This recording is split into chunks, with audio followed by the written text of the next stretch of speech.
take what is right now fairly restricted funds, and it would potentially open it up to where it can either still be used for EDC funds or it could be utilized in another fashion. And I don't want to speak for people 30 years ago, but whenever this was first started, you couldn't have added an extra half-cent sales tax to go to the general fund. We were capped. So about, 7 or 8 years ago, the state changed that to where if you want that extra, what we send to the half-cent to EDC, if you want to put that in the general fund, you can. So I don't think it's a decision to make tonight or to take lightly, but I would like it to be something that's on all of our minds going forward as far as whether there is another model for this that works other than the way that we do it now. The way like I said, the way I think of it, why would you restrict money if you can spend it in other ways? And so that, again, that means, I think what we've done with grumps is an excellent thing. I think we need to keep that momentum going. So regardless of whether this goes in a different bucket or not, I think that we need to keep that going. So well, we can fund the EDC, but have that money available if we have an emergency. Right now, we can't. That's true. We can't. If EDC gets $1 million in there, we can't go get a dime to pay our police or our fire or something else for this building. It's restricted, and now we got the TERS, and that's going to build up pretty rapidly, I think. So it just seems we got two entities almost doing exactly the same. We have redundancy, in other words. Now, the TERS isn't there yet, but it will be, but I don't see why we can't fund EDC like we do any other department. And they'll have the money they need. If they need extra money, we can always offer it, but if we need their money for an emergency situation, once we set this up like that, we'll give them the money and we won't take it away unless it's an emergency. But right now, we can't do nothing with it. It's in the, it's over $500,000 now, and we just raised everybody's taxes. So, and I will still say my concerns, and I'm trying to be an open-minded. I still feel like EDC plays a bigger role. Oh, they do. And the problems that I see with what you're saying is, first of all, TERS can't be used the same way as EDC. Just so you're kind of... Some parts can. Well, you can do infrastructure. Yeah. You can do things that kind of improve around, but you can't offer money to help a business move here. You can't offer money for an existing, right now in our city, there's a whole lot of places I'd like to offer them money to paint and refresh up what's there now. But I will say the cities can still do that through 380 agreements the same way. I mean, so that if it were budgeted as a department, the city can still enter into the same exact agreements like we did with Crumbs. It's done. Well, I guess the big grant is the one I'm thinking of the most, and maybe there's a way to do that as well. No, it is. It's not. This stuff's not going away. It's just we'll give them a budget. Let's just say it's $400,000, and unless they got a project worthy, they got that to work with. And if they don't spend it, it just next year they got $400,000 again. They don't get $400,000 plus whatever we add to it. It's just right now it's building up to a lot of money that could be in the some of it could be in the general fund. Well, that's the concern I have is where are we right now, Marvin, with EDC?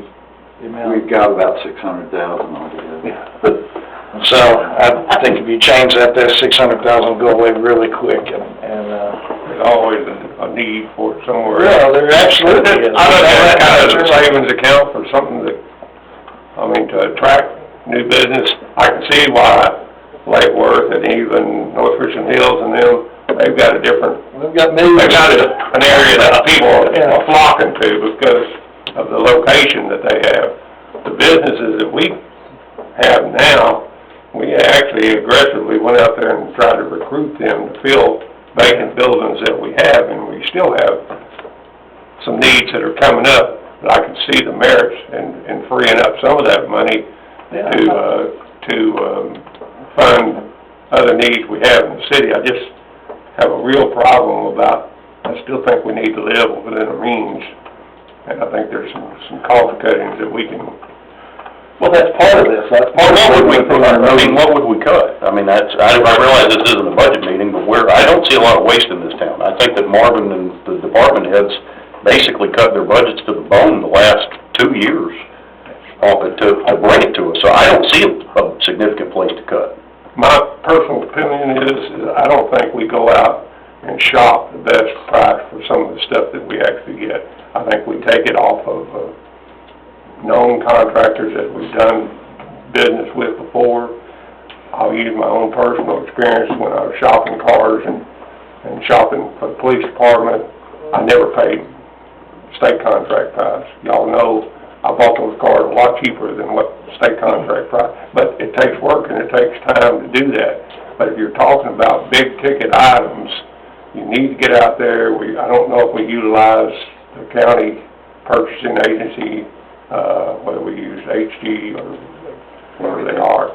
On our computers, do we use, Well, no, we don't, but yeah. I can't think what the name of it is. I still think there's some pencil sharpening that we can do when we go out and start buying some of these big ticket items like that. And it saves a few dollars here and a few dollars there. Marvin and them doing a good job of putting the budget together. I just feel like, I mean, we talked about that the other night, just a simple thing on that fence still, down at Camp Carter. We got one bid. Well, maybe that is the best bid, but we didn't shop it around to see if that was the best bid. We took a contractor we feel comfortable with that may or may not be the best deal or not. That's my opinion. Was that a situation where you didn't ask for 2 more bids, or you just didn't get 2 more that responded? We finally got 2 that responded. One of them said that right now with their manpower down, they don't put up with fences. So I mean, The other generally, one gave us a price way over that, wasn't it, Gordon? yes, it was 9,000. Yeah, it was so 9,000. generally you at least reach out to more than one, but I'll say right now, there's a lot of stuff during a day that it's begging and pleading to try to get 3 people to even send you back a response. Yes. Right now. And so, are we going with expecting them to get 3 bids, or are we expecting them to do their part to say, we tried to get 3 bids and we basically got one back that answers us? Because to me, that's the way to do it. You shouldn't, we don't need, well, we're getting away from the EDC discussion. And I would still say that actually the way Johnny's presenting it, and just how this would play out, if you're talking about putting a $400,000 budget in for EDC, for instance, and then if IBM was gonna move here, we needed more money. We know that's not gonna happen, but you could do it. So I would be more, I can buy that a whole lot more than what I'm concerned is gonna happen, is you're gonna have a $100,000 budget. No, And I don't EDC understand. won't have the power to do something without coming to council 2 or 3 times. I wanna, if we got 4 more deals like Rumps, I wanna drain that to 0 next year. I mean, I think we're not in a place, obviously, where we need to throw it around and waste it, but, I mean, that money needs to go towards. And that's my concern. I just feel like we're just right at the point where, we could have those opportunities. I think Rumps will help bring in those opportunities Well, no, just what we're talking about would take longer than that probably to even play out, so that could easily be a different deal. And again, just to show, I don't want to eliminate it at all. I'm 100% in favor of us, whether it would be a 20-hour a week. I think we need to have a dedicated EDC coordinator that would come in and do nothing but EDC stuff and take it off of him, because he still winds up doing an awful lot, but at that point, they would report to him, and that's the economic point person for the town, and we sort of funnel everything to that person, and we make it real clear that, He'd be the one contact guy. yeah, That way, this business people come in and they hear one thing from one guy and one thing from another, and they think they get the whole toolbox of everything we offer when they don't. right. And then that's how you get the word around, well, we're hard to deal with, because, well, I got told 3 different things, Right. when it's not true. I mean, it's true, but it's not reality. I think we've done the consultant thing. I don't think it's really worked in our favor. We spent a lot of money to get, and we've been told the same thing. It's up to us to do something about it. They told us what we needed to do. Yeah, but I'm So I agree with you, we didn't get